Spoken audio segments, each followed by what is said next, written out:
Welcome to Two Taps and Friends. Grab your favorite drink, get comfy, and let's dive into another episode of Two Taps and Friends. Welcome back to Two Taps and Friends. Daniel Rosenberg, your host. I'm back again today with my trial partner and good friend, Michael Dye. We're going to discuss some more courtroom antics and courtroom topics. Welcome back. Nice to be back, Danny. Yeah? Yeah. Everything good?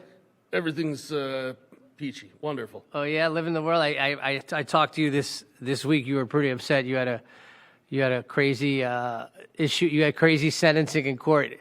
Yeah. And you called me up with the typical call I get once a week from trial partners, like, what are we doing? I want to quit this shit. Forget all this. This is the worst. This judge was terrible. But you're here. You persevered. You're back. Yeah, I haven't retired quite yet. Yeah, got it. You had a harsh judge over in Pinellas, huh? Yeah, it did not go as expected. Let's put it that way. Yeah, but that's what happens, and so I think it brings us to the first topic I want to talk about. Uh-huh. Some of we talked about judges last time we were here with Larry, and what we look for, good things in a judge, and some of the crazy judge stories that we have, and I think that.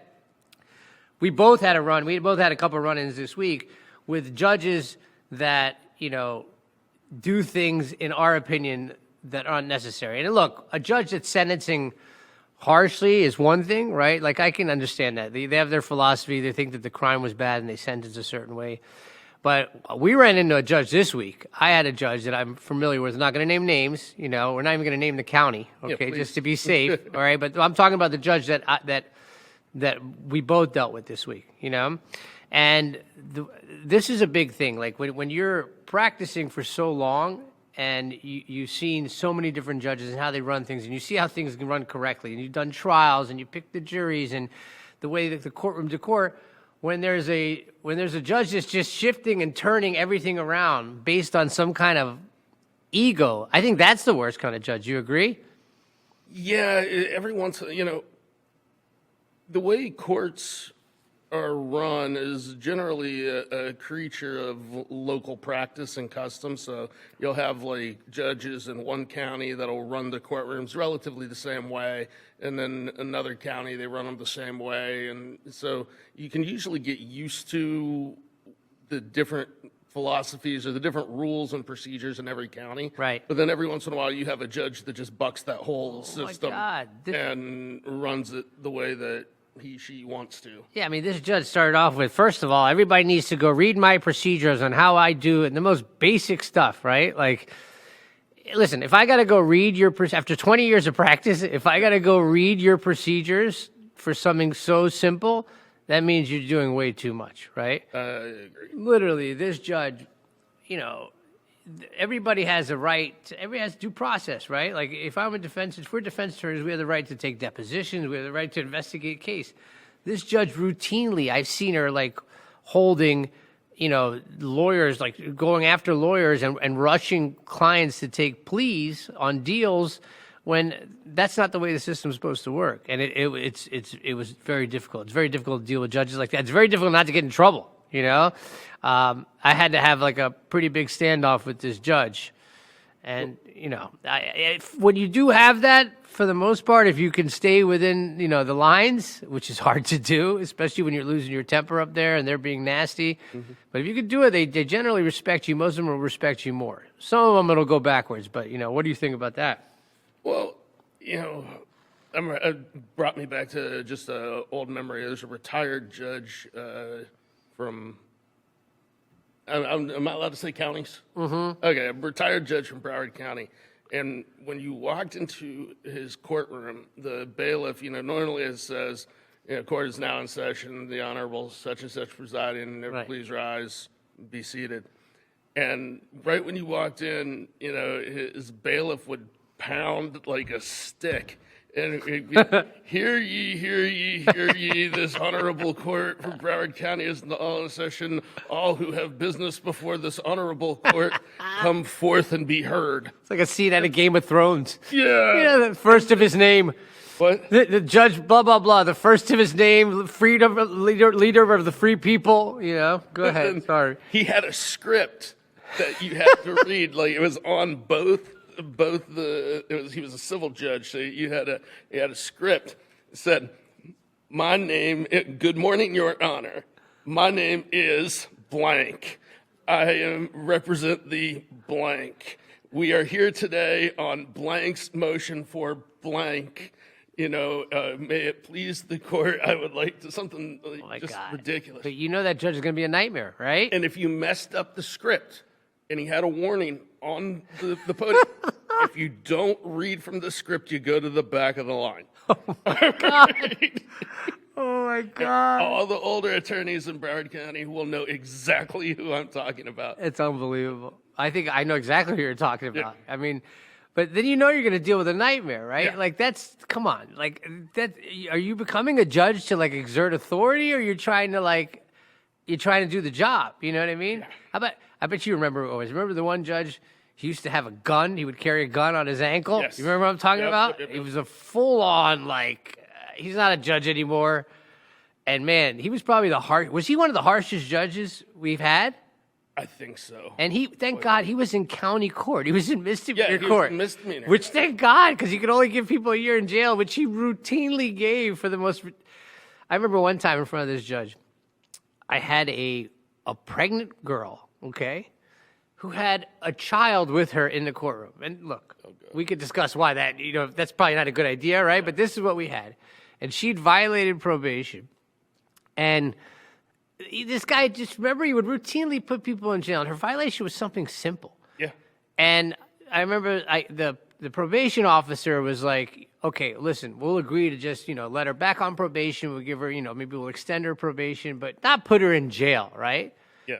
We stand up, and when you go in front of a judge like this, anything can happen, right? So we get we get up there, and he immediately is like, well, there's a violation. We're going to take her into custody. She's literally got a child in her hand. I'm like, Judge, why would you take her into custody? Because she violated her probation. I'm like, yes, but she's pregnant. She's like 7 months pregnant, by the way, or 8. She was like late stages. And she has her child there. If you take her to jail, child service is going to have to pick up the child. Like, what are you doing? Can you not, at least let her, make arrangements to have the kids picked up or something? And he goes, do I look like I'm giving out gifts today, Mr. Rosenberg? I'm like, you know what? I'm like, Judge, how about this? And I use this line, and the whole courtroom was like, oh, no. I go, how about, can this be the one good thing you do today? I said that to the judge, right? And he just stares at me, and the court was like, oh, my God. I used to... By the way, he took her into custody. He did. He took her into custody. No shock there. The prosecutor was crying. She was, I swear to God, she was crying. She was like, I'm so sorry. I'm like, it's not your fault. Took her into custody. We had to do an emergency motion. No, she stayed in. Actually, she stayed in for a week. And then I found out that he was going on vacation through the grapevine. And I filed a motion. I got her out as quickly as possible. But, dude, that's not the way to do the job. You got to be a human being, right? That's all we talk about. Just be a human being, Be reasonable. I mean, with that judge, my kind of oh shit moment was I used to wear funny ties. I had a tie, and this wasn't the one, and I didn't wear this one into court because if somebody recognized that, I would probably get in trouble. It had a screw and then a U, so it said just screw you all over the tie. Oh, God. So I just wear stupid stuff like that, and so I go into court, and this is a tie that I got from a doctor's office, so it's like a pharmaceutical product. And he looks down at me, he goes, Mr. Dye, what's that on your tie?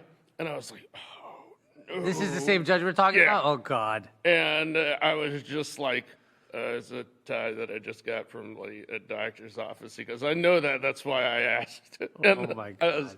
I was like, oh, crap, because it was a Viagra tie, right? It had little blue pills all over it. And at least he had a sense of humor. Yeah. But was he pissed? He was wearing the same tie. Oh, God. Right? Okay. And he was just like, I was like, surprised you noticed that. And he was... But see, that makes him at least human. Yeah. That's like a good story of him. But, man, he was... And actually, off the bench, he's a pretty nice guy. Yeah. I mean, he was a pretty nice guy off the bench. We would sit and have coffee, but he'd get on that bench. He was out of his mind. But Off the bench, he was a great guy. Yeah, but so I was in front of that judge that we were talking about, the initial one, the one that, and remember I called you, I had to go into a bench trial. I had a bench trial. I'm like, listen, I can't stay on here. This lady's had me on waiting for 3.5 hours, which is another thing. Like efficiency, like if you have lawyers that have to be in multiple courtrooms, just get them in and out quickly, especially if they're 5-minute things. There's no reason to have them waiting for hours, but this is what we talk about with judges. Like they just don't have common decency or common sense. And that's the big issue. The big thing, most people probably don't know about how the dockets work. You'll go into court and you'll have like 150 cases that are set to be heard there. Out of 150 cases, probably 100 of those people have a public defender. Right. So when private attorneys walk in or when private attorneys appear by Zoom, private attorney has other cases going on at the same time. So most judges will just go ahead and say, okay, private attorney, step up, Right. boom, because they know that your time is money. It's valuable to them. Right. So they'll take the private attorneys first. Some judges don't do that. They just start with A and start going down the list, or they'll start with page 1, which would be the oldest case, God. and start going down the list. That drives me nuts. So, but most judges most judges are accommodating for private attorneys, and they'll let the private attorneys go first. But some judges don't care, and the public defender cases get thrown in there. And I mean, look, and public defenders, look, they do have one courtroom they're assigned, so it does make sense. You should call the private lawyers first. But, they do also have, being that I was a public defender in the beginning of my career, they do also have 50, 60 clients screaming that they want to get out of there, driving them crazy. They're trying to clear people out too, but you just work them in. There's a way to do it, right? Yeah. But you don't let one come up and just call 15 cases up when there's all these private lawyers. But that's just courtroom efficiency. Mm-hmm. But, but the more important, that's one of the big things, but just the way they treat people, the way they treat lawyers, the way they treat litigants, that when you see one that's just nasty to everybody, that's just, don't become a judge. If that's what you want to do, like, I don't know, go be like a jail deputy or something that wants to be, do something like that. If you want to just be mean to people all day, not saying all of them are mean to people, I'm not trying to offend them, but like, it's very frustrating. But then on the flip end, there's judges that are so balanced and nice that they impress me. Like there's one, and I'm not going to name his name, but like it transitions to mental health court, right? Okay. Like the judge right now that in a certain county that does mental health court is probably the most well-balanced, nicest, classiest, nicest.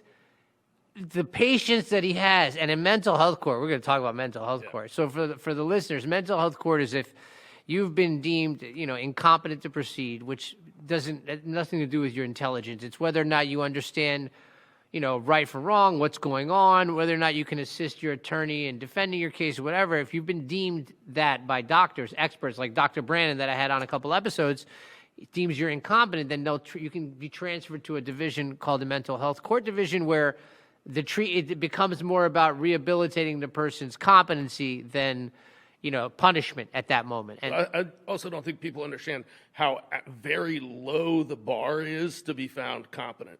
Yeah. When somebody's found incompetent to stand trial, that's a really big deal, because what it's saying is that you don't have the mental wherewithal to be able to effectively assist your attorney in preparing a defense. Right. You don't know the questions they ask you are, what is a judge? What is a defense attorney? What is a prosecutor? What is a jury?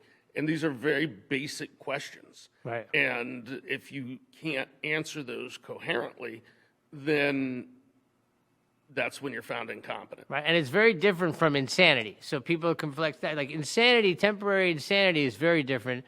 It's hard to show, but it's doable. I have a couple cases like that now, where at the time of the crime, you were in a moment of insanity where you couldn't understand anything that you were doing or didn't know the consequences. All that stuff is there. But Didn't know right from wrong. Didn't know right from wrong at the time of the crime. But incompetency means, and incompetency can change too. You could be competent for a few weeks if you're on medication, and then you go off your medication, and then you're thinking that you're part of JFK's assassination, and you hear the craziest things come out of some of these people's mouths. Obviously, you can't assist me as a defense attorney. So in mental health court, basically, it becomes about trying to get that person back to competency so they can bring them back to a criminal division and then proceed. And if if you're incompetent for a certain amount of time, eventually they dismiss the charges and they get you mental health treatment, So basically in these courtrooms, these people are going and getting treatment, and they're usually not wanting treatment. If anybody's had any experience with people that are, going through mental health difficulties, they generally don't want treatment. And they're lashing out at anyone that's even, especially if they're trying to help them, especially family members. It's very difficult. Like if you go through a family member that's had mental health problems or a friend, it's probably one of the most challenging, difficult things you can go through. But this judge, so literally he has every day people coming in there that are like the things that happen in mental health court. You remember the guy who draped himself in the flag and was standing in the middle of the, were you in there for that one? Which one was this? Tell me. Oh, this was like back in like 2006 or 2000. What was it? The guy would drape himself in an American flag and stand like right when you walk in, you know how they have like the church pews to each side? And he would just stand right in the middle of the aisle with the American flag over himself. And he would do this, he would be, when he would come into court. Like, yeah. And he was one of the defendants in mental health court. And he would just stand there with the American flag on, and they'd be like, sir, could you please step to the side? And he would eventually step over into the seats, but he would stay standing draped in the American flag. We called him Captain America. How about the one girl that people thought she had Tourette's, but she was just mean as shit? She would just be screaming like, F you! You guys suck. She just screamed the craziest things, and people were like, yeah, she has Tourette's. But like, no, I don't think she has Tourette's. She's just really mean. What was it? What did you say?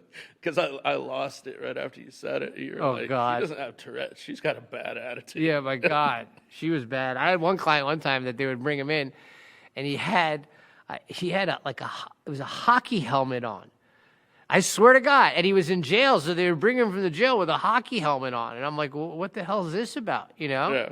And they were like, well, he likes to ram his head against the wall. So, yeah, I mean, these are problematic points. But the point is the judge in that division, the patience that he shows is, I mean, these people were cursing at him, screaming at him. And he's like, well, sir, I understand that you're going through it. And just to watch someone that on the other end of the sphere of these bad judges can sit here and take that kind of thing, be patient, constantly be working on projects. That's something that's good to see, Well, the other thing with mental health court is you don't have just people in there who are crazy. You have some people that are in mental health court with extremely low IQ. I was representing a guy in Miami-Dade County, and he got charged with strong-arm robbery. Basically, he saw a shiny gold chain on this person's neck and thought it was cool because it was shiny, and he just grabbed it and snatched it. But when he lived in a group home, his IQ was somewhere around 60. He'd been making a lot of progress recently, and he was now able to make toast and Jello on his own. And that was a big deal. And the state, when you get put into mental health court, the state has a right to see if they can help you to regain competency. So it's like there's a status check once every few months to see if you've regained competency. And the state attorney's like, well, Your Honor, we'd request a 6-month reset so that we can see if he's able to regain competency. And I was like, Your Honor, I'd like to offer a proof from the state on how they think an individual with a 60 IQ who can barely make toast and Jello will somehow magically regain competency. Yeah. But it gets frustrating, and I don't like to get snippy with the state because they're just most of the state attorneys have to ask their supervisor's permission before they make any case moves. But it gets frustrating after a while to have to continually go back to court and prove. I agree. With a person he was born with a 60 IQ. He's just not all there, and nothing we can do is going to change medically as a society is going to make him any better. Right. So just drop the case and let's go. Well, I mean, I think that there's, you got to pick and choose. The good prosecutors are able to pick and choose which ones to fight back on, Mm-hmm. I mean, but yeah, they fight back on a lot, and it's kind of frustrating. Like, I've had to get in front of judges and, with this doc, especially doctors, some of the doctors, like I talked about, there was Dr. Brandon when he was on. Yeah. The biases that some of these doctors show. So the state will ask for specific doctors to evaluate people based on the fact that these people find almost everybody fine. They're fine. They're competent. They're fine. So the state always asks for those doctors. And defense will try to ask for doctors that don't do that or say the opposite. So it becomes this, like, when you really have somebody that has issues, that game, and I hate to say game, is not a fun one to play, right? You get frustrated after a while, especially I had one guy who would howl like a wolf before I would go see him. He'd be howling like a wolf. Remember? He'd be howling in his cell like a wolf and acting like he was a werewolf. The deputies were like, Danny, we can't let you in there with him. What about the guy who was sitting there roaring like Simba from like The Lion King? Well, yeah, that was another one. That was a different guy. Yeah, he was sitting in the back of the jury row like Chewbacca. He was like, That was a different guy. I mean, but they fought me on all that. You know what I mean? So, yeah, it's the mental health situation in the country is not a good situation. You know, it's very hard. So people, the system is not equipped for people with mental health. It tries to be. They try to help them, and you do have some success stories, but it's very difficult. But thank goodness we have a judge like that in that division. It makes it easier. But Broward County is probably the best place to be for a mental health court. I agree. Without a doubt. I mean, much that better. Judge is awesome. Yeah, by far the best place to be. It's not even close, because when you do them in other counties, you're like, what are these people doing? You know, like, it's bad. Like, Palm Beach is a mess. Miami's a mess. I've never been in Palm Beach's mental health court. It's a mess, you know? I mean, they're trying, you know, they try to do the right thing. They're not as bad. Miami's the craziest thing. I like what's going on down there, but, you know, a lot of things about Miami's crazy. Miami. Yeah, a lot of things, they're just trying to survive down there. As you know? a defense attorney, practicing in Miami is paradise. Well, because they don't have really time to focus on like anything. Yeah, it's just really it's the jungle down there, you know.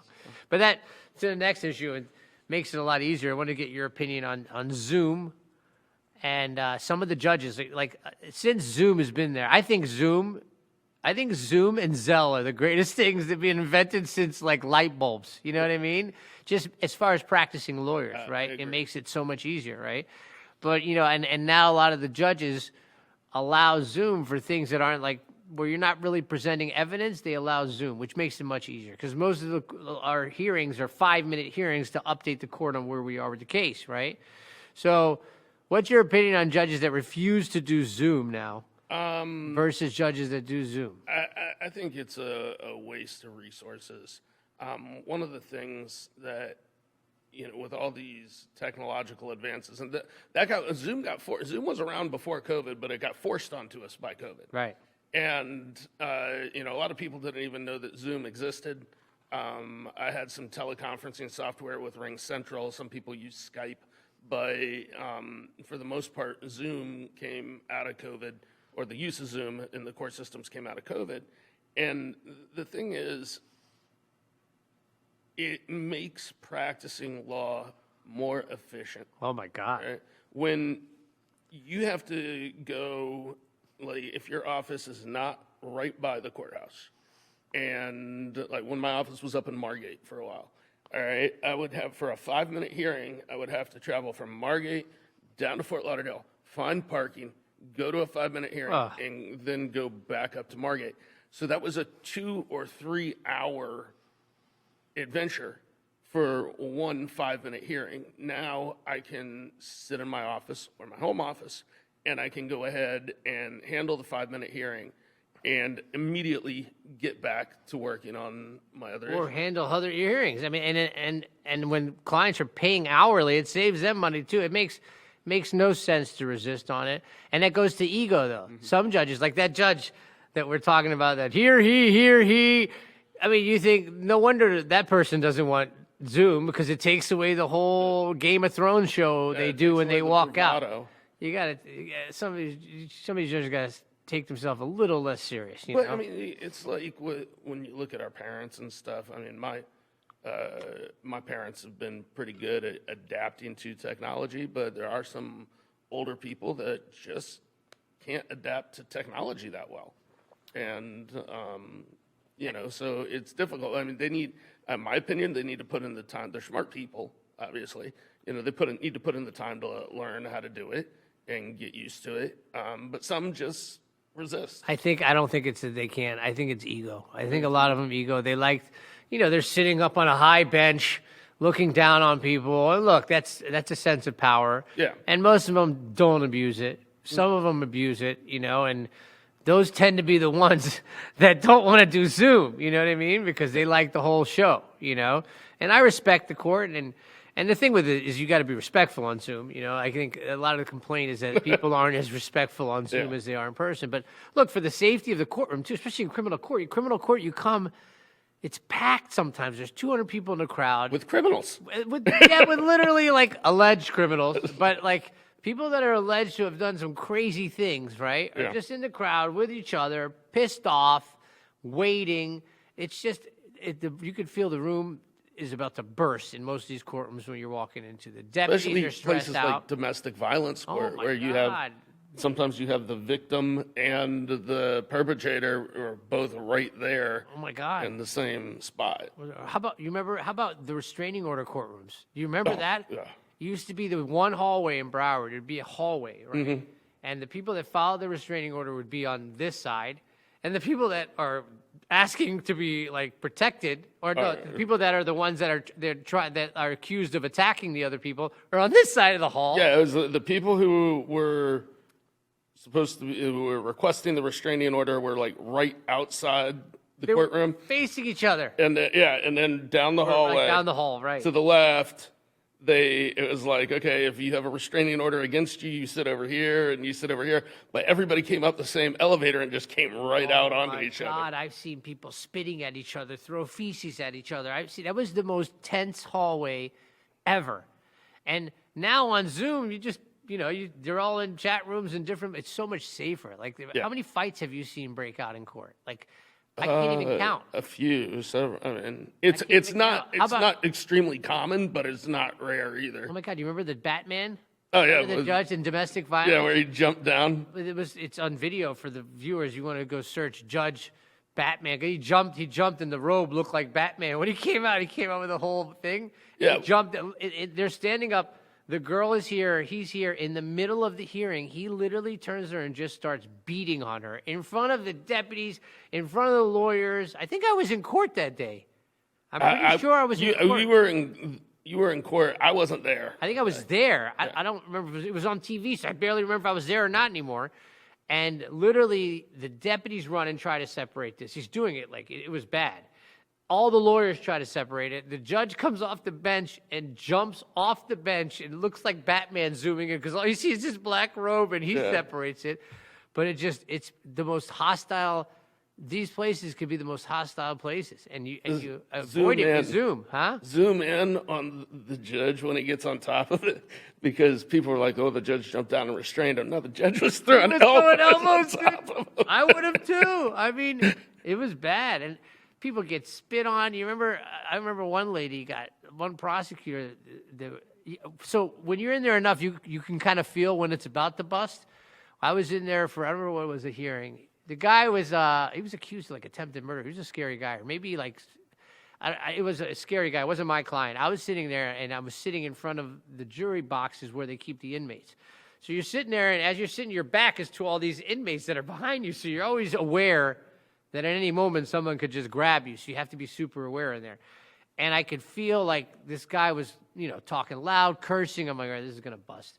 So the judge, they were doing a bond hearing on whether to release the guy. It was an Arthur hearing, which what they call is not to get too technical, but the guy was asking for bond. And the judge was about to deny it, so I knew it. So I literally, I moved. I literally moved right before the ruling because I knew this guy was about to go to berserk, and I sat next to the prosecutors. And the prosecutor, they were at a table, there's two of them, and I was right behind them talking about my upcoming case with her. Yeah. So the guy loses it, and literally, as we were saying, they're dragging him out. And at the last second, he turns and he spits at the prosecutor right in front of me, and it big wad of loogie hits her right in the eye. And poor thing was sitting right in front of me, so it missed me. She's horrified, right? And then on the way out, he spits 3 times on the judge. It was bad because then they all have to get HIV tested. It's a nightmare. You know what I mean? So you just have so much hostility in court. Any chance that they have to put it on Zoom and protect that, why wouldn't they take it? I don't get it. Why even bring the defendants up to the courtroom in that case if they're in danger? They have remote first appearance hearings. So much easier. They're in the jail setting. The deputy's there. It's much more controllable. You remember a guy, it happened a couple years ago, where he filled up the little mouthwash bottle with pee and threw it on the prosecutor? Oh, yeah. Oh, my God.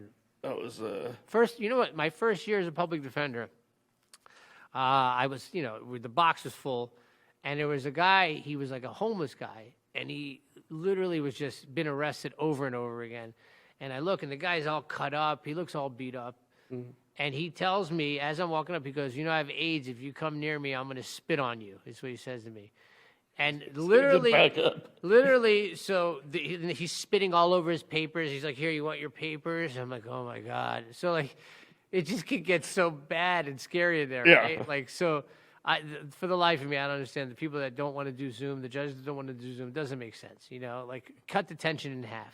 But there are people that do dumb things on Zoom. So the new thing on Zoom is the people that burst. Have you heard of this? Which one? There's people that prank the Zooms. Like, they'll log into, like, a judge's courtroom. It's just terrible. I'm not condoning this. Don't do this. You get a lot don't of do trouble, it at all.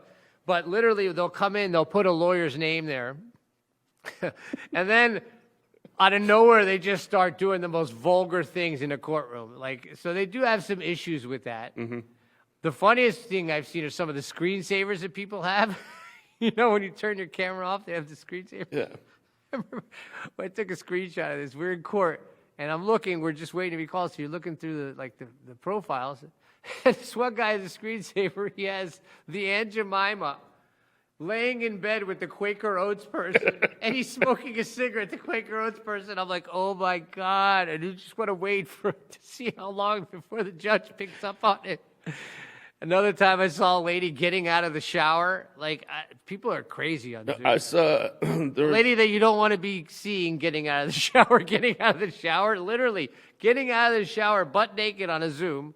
I saw a lady who was laying down in bed, had like a nightshirt on, and she sits up and she drops her computer so like it goes sideways, and you can see her boyfriend's head down here. Oh, God. And I was just, it was under the covers. Keep it PG. Yeah, and I was just like, it's unbelievable. Like, what in the world? How do people do this? Make you think that's a good idea? Did you see what was the one, was it what, prosecutor or lawyer that got caught masturbating on there or something? Yeah, I heard about that. It was bad. What about the one on YouTube right now where the guy... the cat? No. That's my favorite one. The viewers, have you seen it? We could probably link it at the bottom where the guy has a cat. Everybody's seen this. It's great. It's like the cat. It's like one of those, what do they call it? Backgrounds. Not the background. It's... Avatar. One of the avatars where they put the cat over your face. I can't think of the name right now, but they put the cat on your face. Mm-hmm. And literally the guy's like, I'm ready to proceed, Your Honor. He's like, sir, you're a cat. I assure you, Your Honor, I'm not a cat, and I'm ready to proceed. And you can see he's scrambling to try to get rid of the cat. Like, if you're going to go on Zoom, just be ready. That's all I will say, There's a funny one I saw on YouTube the other day. You got the judge. The guy logs in. He's like, sir, just logged in. What's your name? He's like, my name's Steve. He goes, are you sure your name is not Buttfucker 3000? I've seen those too. And it was like, sir, no, and he's like, maybe you should check your screen name. He's like, Buttfucker 3000, can you please turn your camera on? We're calling your case. My goodness, it's crazy. Well, I mean, I logged on to Zoom the other day, and it shows the picture right when you log in. And my daughter had been messing around with the computer the night before, and so I'm looking here, and I've got a green mustache, purple lipstick, and like these eyebrows that come up to my hairline. And I'm like, okay, I'm glad I caught this before I got on there. Oh, my God. I just put the courtroom background in mine. It's like a fake background. Judges sometimes get a kick out of that. It's like, send it to him. Rosenberg, where are you? I'm like, I'm in court. Clearly, I'm in court. It's clearly, like, fake, Yeah. But I think it's a lifesaver. It changes practice. I can be in, literally, we can be in different counties at the drop of a dime. You know so what? Much easier. Actually, it's impacted probably the most is like traffic infraction courts. Oh, my God. Because throughout the entire state, everything's being done via Zoom. It used to be like if, we don't do much in the way of traffic infractions, like for friends and family. Right. But if you had one of your friends or family get a ticket up in Sarasota, you had to send it to an attorney up there, and, you had to have an attorney who, traffic tickets are kind of cheap, so, the only people who take them are the ones who have a lot of them. Right. Like, they'll go in there Volume with like practice. 100 of them. Right. And so now you can just log on, appear by Zoom, and right in front of the hearing officer and get it resolved. And Yeah, it's so much easier. It's not even made things a lot different. Yeah. Well, the last the end of the segment, I want to talk about a little bit about law enforcement. Again, we talked about it before. And, people assume that we have a problem with law enforcement. We don't. We've gone through this. Like, a lot of law enforcement, my great friends, we work together with them. Most of them are great, what you hear in the media about, you think a defense attorney is going to sit here and shit on law enforcement, and it's not true, all right? Most law enforcement are doing their job. It's a very scary, scary job. You do run into the pricks, though, right? They're there. But the pricks make it easier for defense attorneys, right? Like, I love it when I have a prick. Mm-hmm. Like, in deposition or in an investigation, when I have a seasoned officer, and let's talk about state court right now, all right? State court, for those who don't know, is different than federal court. Federal court, you have, FBI agents and Homeland Security agents and those kind of federal agents. And then in state court, you have sheriff's office deputies, you detectives, different kind of things. City cops, right? But, when you're dealing with, like, for example, if a detective is calling someone and they come and hire me, the first call generally is I call them, hey, how are you? Hey, and they appreciate, for the most part that lawyers are calling them, but a lot of their angle is to talk without a lawyer because they can get you to say a lot of stupid things, right? So, but when that game is up for them, it's not a game, but when that part of their investigation's over, they know once you've lawyered up, they can't do that. The classy cops understand that, and they still remain classy, right? Especially if they have a good case. If it's like, hey, we're just trying to get a statement, Danny. I know that now you're involved. I know you're not going to let him give a statement, but, when we do have a warrant, I'll say, all right, well, if you do have a warrant, let me know. We'll surrender him. We want to prevent a statement. Like, that's not going to help anybody but them, right? So you're trying to protect the client. Most times, that's a classy conversation. But then you get a cop who you could tell they're just nasty or don't know what they're doing, and they fight you on it. It just makes it so much uglier. Or in deposition, right? When you're taking a deposition, and I'm taking a deposition from an officer, it goes so my court reporter's always like, you're so nice. I'm like, well, it's not my job to beat them up right then in deposition. Sometimes I'm trying to get a point out of them, right? But I don't need to beat them up for it, right? That you do in trial in front of a jury or in front of a judge where you're trying to, like, attack their credibility. Mm-hmm. But when they're nasty or they're fighting you on it, it just, how much easier is it in deposition? It makes it a lot, especially, if they're trying to defend a position, you can ask a question 30 different ways. And so, they don't notice the subtle shift in the question. Right. And so, if they're just being obstinate, it usually makes your job a little easier. So, it's nothing to get upset about. It's, Or they make you flush it out, right? Like, all right, well, tell me what happened, right? And they're like, well, I got to the scene, and, I saw him, and I approached him, and, you can kind of just go on for a little bit, and then I'll ask you the question when I need to. Mm-hmm. But tell me what happened. Well, I was the officer. Okay, you were the officer. What happened when you got there? I got there, and I saw him. Okay, what did you do next? Now you're pissing me off, right? Mm-hmm. So now I'm really going to just start to sharpen up these questions and just come at you like a hammer, right? What's the first thing you noticed? What were you thinking? Yeah, well, I don't know what I was thinking. I don't remember what I was thinking. All right, so we play this game, right? So it just makes everything so much worse. For them, I think, it doesn't help at all. And honestly, if they're in front of a jury, what jury likes a mean cop? Like, what person in the public likes mean cops, right? It's very rare that people like that. No. Everybody's experienced, encounters with law enforcement. And when you have a classy law enforcement officer, it leaves you with a good taste in your mouth. When you have one who's nasty to you, you're helping defense attorneys out because they're going to mistrust cops and going to mistrust everything they say. You agree? I agree 100%. Like you said, most cops are decent guys. I have several friends who, like, good friends, personal friends, long-term friends, sure, that are police officers related to federal law enforcement. Most of them are good people just doing their job. And the longer they stay on the job, it's like the younger cops tend to think that they're going to save the world, and the older cops don't give a shit once their shift is over. Well, the seasoned ones. Right? Yeah. Some of them are pricks, too. What did the one cop say to you about, like, your intelligence? What was the story you were telling before we started shooting? It was a deposition on a DUI, and I was trying to get out something about effective drugs instead of alcohol, and use the word ataxia, which has to do with balance and coordination. Right. And he goes, Sir, you might have gone to Harvard, but I went to Nova. I don't know what that word means. I was just... But at least, was he being funny or being a smart? He was being a smartass. It was funny. We laughed. Well, yeah. But look, it's one thing. Don't be a smartass with a lawyer, all right? Yeah. We got to where we are because we're smartasses for the most part. You know what I mean? Like when people don't understand, when people tell you when you're younger, and when everybody told you as a kid, you should be a lawyer. What's that mean? That's somebody's way of telling you you're a dick, right? Yeah, pretty much. You argue and you cause problems. But then, so it leads to like the difference, and the difference between federal and state. So with the federal agents, I think you'll have more of a chance of a federal agent being cooler, right? Because at that level, the federal agents, they tend to they're pretty sure about their case. So whether it's a cop or a federal agent, if they're sure about their case, they're just going to talk. It's not anything that they need to hide. But if they're unsure of themselves, they're insecure, and any viewer, you deal with someone who's insecure with themselves, you never know where the conversation's going to go. Well, I agree. And when you look at the different departments, and I'm not going to specify any departments, but there are certain departments that are known to have good quality officers, and they pretty much police themselves. The bad apples get weeded out, and the guys who you deal with are always solid.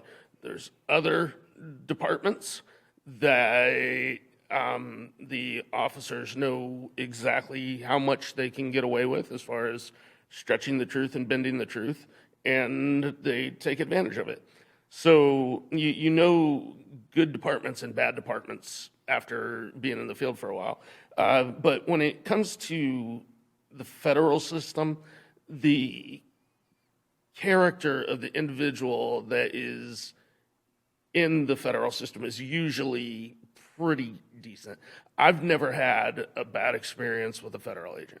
Right. I can't really think of any either. I mean, they're usually reasonable, nice guys, and honest, which is the big thing that you want. Well, the difference between federal and states, it's a big difference. In defense attorneys, that's the big leagues. Not all of us practice in federal, but we do. Both of us practice in federal court.